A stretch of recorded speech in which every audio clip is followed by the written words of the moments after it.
తను చేయాలనుకుంటే ఒక ముఖ్యమంత్రి పోస్ట్ కూడా పోటీ చేయొచ్చు. అది అభిమానుల తరపు నుంచి ఉంది, అదైతే క్లియర్గా. ఎన్టీఆర్ గురించి టీడీపీ ఎమ్మెల్యే అయిన దగ్గుపాటి ప్రసాద్ గారు మాట్లాడిన వ్యాఖ్యలు ఎట్లా చూస్తారు? అన్న, తను ఒక దగ్గుపాటి ప్రసాద్ బిజినెస్ మ్యాన్. అతనికి డబ్బు చూసి ఎలక్షన్స్లో ఈవీఎం స్కాములతో గెలిచాడు. అతనికి ఎన్టీఆర్ వాల్యూ తెలియదు, అతనికి పబ్లిసిటీ తెలియదు. అతను డబ్బుతో గెలిచాడు. అతను ఏం చేసుకుంటే రియల్ ఎస్టేట్లు చిన్న చిన్న భూ కబ్జాలు అవి చేసుకుంటే బతికినవాడు అతను. ఇప్పుడు అనంతపూర్ని సర్వనాశనం చేసేకి వచ్చాడు. అతనికి అనంతపూర్లో దగ్గుపాటి ప్రసాద్ అంటున్నాడు. అతనికి అనంతపూర్లో ఏం తెలుసని ఈవీఎం స్కామ్లతో గెలిచాడు. అనంత వెంకటరామరెడ్డి ముందు అతను బచ్చా. టీడీపీకి కాబోయే లీడర్ అని చాలామంది ఎన్టీఆర్ ఫ్యాన్స్ అంటున్నారు, సీఎం టీడీపీ నుంచి అని చెప్పేసి. సో అలాంటి వ్యక్తి మీద ఆడియో కాల్లో ఎట్లా చూడొచ్చు? చంద్రబాబు వీళ్ళని ఎక్కించుకుంటారు. ఎన్టీఆర్ పైకి లేస్తే లోకేష్ బతుకు అంతే. ఇంకా ఎందుకంటే ఎన్టీఆర్ అసలైన వారసుడు ఈ జూనియర్ ఎన్టీఆర్ పైకి లేస్తాడు అనుకో, వీళ్ళు నారా లోకేష్ కానీ చంద్రబాబు కానీ భూస్థాపితం అవుతాడు. ఇతన్ని డౌన్ చేయాలని చూస్తున్నారు. అదే భువనేశ్వర్ గారి ముందు మాట్లాడినప్పుడు పవన్ కళ్యాణ్ కానీ చంద్రబాబు కానీ లోకేష్ కానీ ఫీల్ అయ్యి ఏడ్చాడు. ఇప్పుడు అదే రిలేషనే కదా, వాళ్ళు రిలేషన్లో మాట్లాడినప్పుడు ఫీల్ కారా? ఎన్టీఆర్ ఫ్యాన్స్ అంత కోరుకుంటాం. ఎన్టీఆర్ ఫ్యామిలీ ఇంటి దగ్గరకు వచ్చి వాళ్ళ తల్లిగారి మీద కాళ్ళ మీద పడి క్షమాపణ అడిగితే బాగుంటుంది. ఇంకోటి, అతన్ని పార్టీ నుంచి సస్పెండ్ చేయాలి, పదవికి రాజీనామా చేయాలి. అంతకుమించి అయితే ఏం లేదు.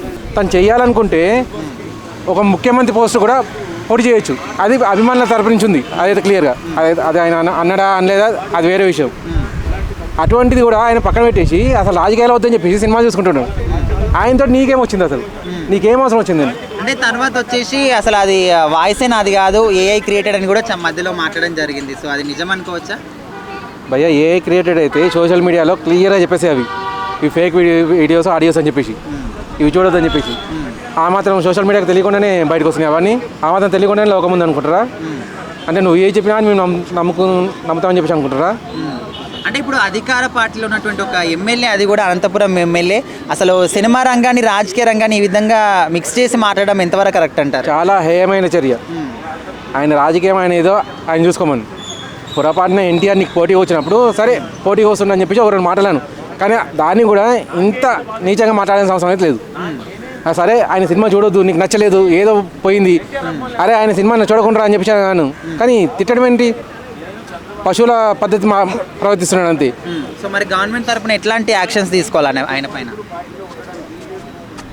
ఉన్నది అధికార పార్టీలో ఎమ్మెల్యే, అధికార పార్టీ ఎమ్మెల్యే కాబట్టి తన మీద ఏ యాక్షన్ తీసుకున్నాడా మొత్తం పార్టీ మీదకి వస్తుంది. కాబట్టి అటు పార్టీ మీద ఎఫెక్ట్ పడకుండా తనకు తెలిసేలా ఖచ్చితంగా చర్య అయితే తీసుకోవాలి ప్రభుత్వం అనేది. అది తీసుకుంటేనే ఆయన అభిమానులకు ప్లస్ పార్టీ అభిమానులకు ఇద్దరికి క్షేమం. లేదంటే ఇద్దరు కూడా కలిసి ఆయన వెంట పడతారు ఖచ్చితంగా.